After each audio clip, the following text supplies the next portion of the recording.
kay Amy muna tayo. Kasi si Amy Marcos daw ho, mga bossing, naniniwala na natatakot na, suko na daw po ang gobyerno o suko na daw po ang administrasyon. Ayaw daw po ng impeachment kasi talo na daw po. Diyos ko, sana kaya nahukay ni Amy Marcos yung pinagsasasabi niya. Game! Administrasyong Marcos Jr. na sabi niya, pinangunahan niya, mga kababayan, nais ng administrasyong Marcos na ibasura na daw po yung impeachment. Talaga lang, ha? Ako nga ho, mga bossing, wag nyo na lang sabihin kay BBM, ha? Wag nyo na lang sabihin kay Pangulong Bongbong Marcos na sabi ko to. Yung sabi ni Pangulo na ayaw niya ng impeachment, wag niyo sabihin, ha, na sinabi ko. Di ako naniniwala doon. Diyan sa mga cellphone ninyo, diyan sa mga laptop nyo, kung saan nyo man ako pinapanood, meron diyang icon na kamay. Yung parang itataas mong gano'n, kulay pink yata, kulay noon. Sikreto lang natin to, ha. Wag niyong sasabihin na galing kay Mark Ramos. Hindi ho ako naniniwala doon sa sinabi ng Pangulo na ayaw niya ng impeachment ho. Sino yung mga kasama ko dito na hindi din naniniwala na ayaw ng Pangulo yung impeachment? Taas ang kamay. Ako ho naniniwala, mga kababayan. Nandiyan, no? Nasa likod niyan ang Pangulong Bongbong Marcos, mga bossing. Huwag niyo sabihin kay Pangulo, ha, na sinabi ko na ganun ang paniwala ko. Naniniwala ako, nasa likod niya si Pangulong Bongbong Marcos. Kasama siya dyan. Bakit to, mga bossing? Pangulo, huwag ka na mahiya, no? Kasi mga kababayan, ano po ang trabaho ng Pangulo? Ubusin yung mga nagnanakaw sa gobyerno. Tapusin yung mga nagnanakaw sa gobyerno, mga kababayan. Di po ba? Imbestigahan yung mga hindi makapagpaliwanag kung saan dinala ang pondo ng gobyerno. Pangulo, pag nalaman niya ng taong bayan na isa ka dyan, no?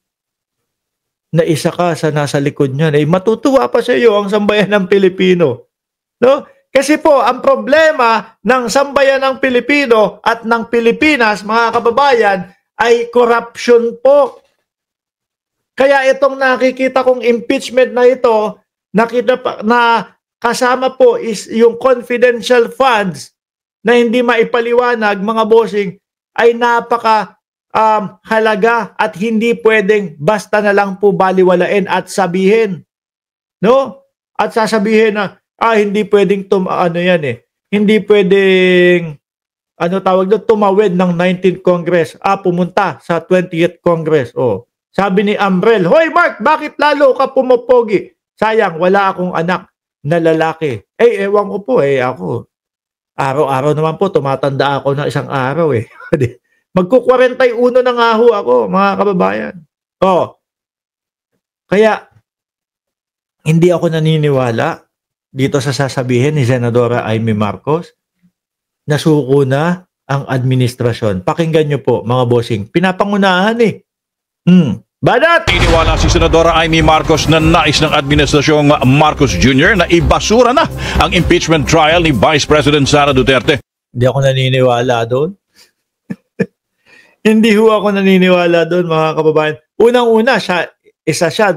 Pangalawa, bukod po doon sa confidential funds, pangalawa po, napasok sa impeachment na reklamo ho, yung pagbabanta sa buhay ng Pangulo, asawa ng Pangulo, at pinsan ho ng Pangulo. Ikaw yung mismong pagbantaan, wala ka man lang sasabihin. Di ba? Ikaw yung mismong pagbantaan, sabihin, hindi ka titigilan, hindi ka namin titigilan, may kausap na ako. Napapatay kay Bongbong Marcos, Lisa Araneta Marcos. Kaya nga po yung anak ng una, mga kababayan, unang-una sa pumirma o lumagda para ma-impeach ang Vice Presidente ay si Sandro Marcos. Tapos sasabihin ng mga DDS, wala yan, hindi niya alam yung ginagawa niya.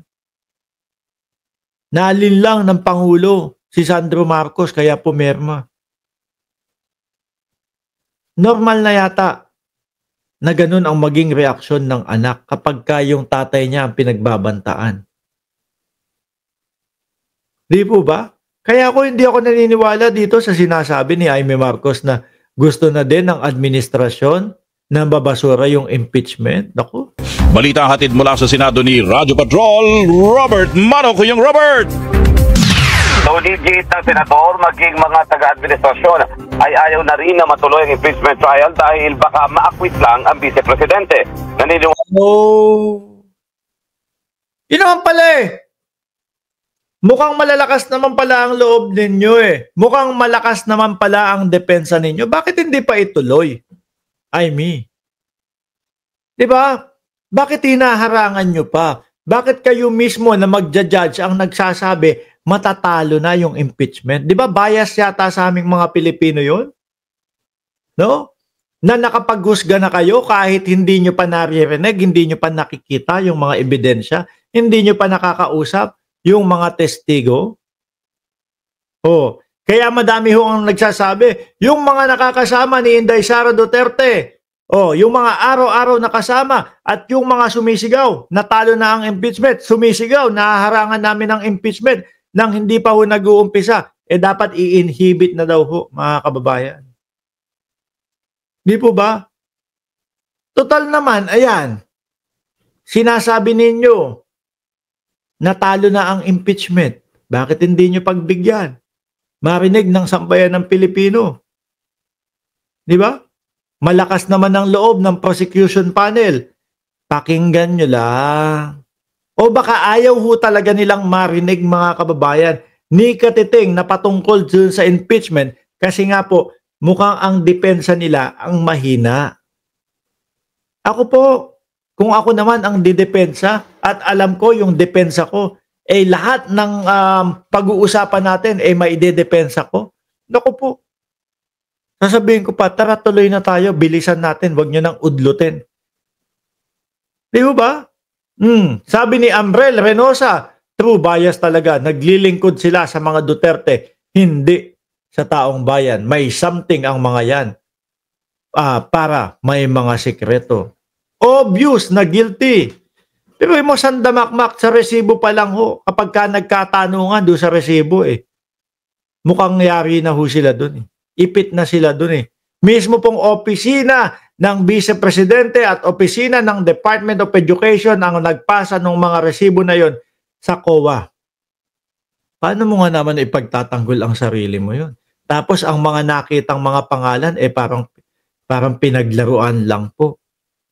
Dodonggang. Sila Mary Grace Piatos, 'di ba? Paano mo nasabing matatalo 'yun, Amy, kapag ka narinig at kapag ka diniscuss yang mga yan? Wala rin siya na may ilang senador na ganito rin ang tingin. Kasi nga Duterte Black. No? Kasi nga Duterte Black. Ano po ba yung Duterte Black, mga kababayan? Ano hiling niyan? Syempre, ihinto, wag matuloy yung impeachment. Kaya nga nasasabit si Chis Escudero sa mga issue na, naku po, ginagamit ni Chis Escudero yung impeachment para iboto siya ng Duterte Black at panatili sa kanyang pagiging Senate President. Di ho ba, mga bossing? Tsaka ano yung sinasabi nilang matatalo? Mismo yung admin, sa palagay ko, interesado na mawalang visa na yan. Kasi kinakabahan din na Administrasyon pa ang kinakabahan. Administrasyon pa kinakabahan. So si Inday Sara Duterte, walang kaba, walang takot. O kayo yung kinakabahan, kaya ayaw nyo ipakita, ayaw nyo ituloy. Kasi nga, mahirap idepensa. Yun lang naman ang nakikita ng sambayan ng Pilipino Kasi mahirap idepensa. Walang depensa. Di ba?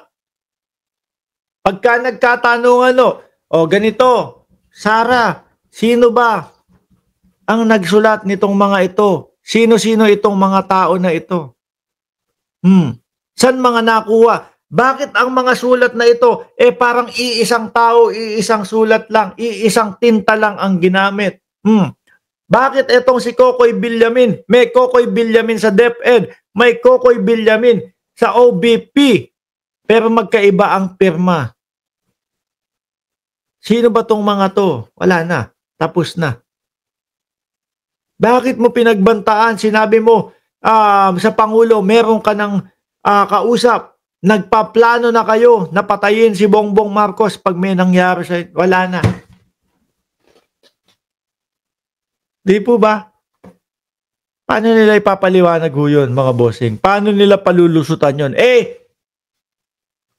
Doon naman po, sa gagawing hearing, mga kababayan, hindi lang naman po DDS ang kausap nila. Pag DDS, ay naku, pihado po, kaya na lang papaniwalain yung mga yon. Madali pong mga mabudol yun eh. Madali pong mga mapaniwala yung mga DDS, mga kababayan.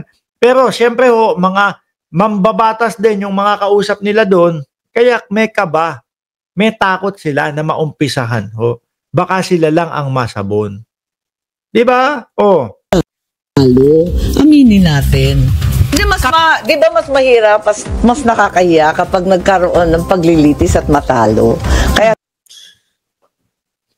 Bakit? Kaming taong bayan kapag kayong nagkaroon ng paglilitis, tapos naipaliwanag ng depensa, naipaliwanag ni Inday Sara Duterte sa kampo niya, kung bakit hindi siya dapat ma-impeach, tatanggapin namin. Iparinig lang. Iparinig lang. Tsaka ba, ang tanong ko ho, mga kababayan, ba't mahihiya ang administrasyon kung matalo? Di ba? Ba't mahihiya ang administrasyon kung matalo? Iparinig nyo lang sa taong bayan. Solve na kami doon. Ituloy nyo lang. Solve na kami doon. Kaya ngayon, yung mga kabataan mukhang may naririnig ho ako, mga bossing, magpupunta ng Senado nitong Hulyo 9. Kakalampagin kayo dyan. Di ba? siguro may iba, iniiwasan na rin. Dagdag pa niya, dapat na talagang i-dismiss ang impeachment case dahil hindi na rin naman ito matatapos sa loob ng 19th Congress. Pangit nung mga nila, no? Pangit nung mga dahilan ho nila, mga boss. Pero mo, milyon-milyon, umabot na yata sa bilyon yung dapat ipaliwanag na pera ng bayan na nawala. Tapos ang dahilan lang nila, wala kasi hindi matatapos sa 19th Congress eh. No? Hindi pwede na itawid sa 20th Congress eh. Yun lang. Pero yung nawawalang pondo, wala na po, hindi nasagot. Goodbye na po, mga kababayan. Goodbye na. Yun lang naman gusto ng taong bayan eh. Marinig yan. Malaman ang katotohanan dyan. Amy Marcos, no?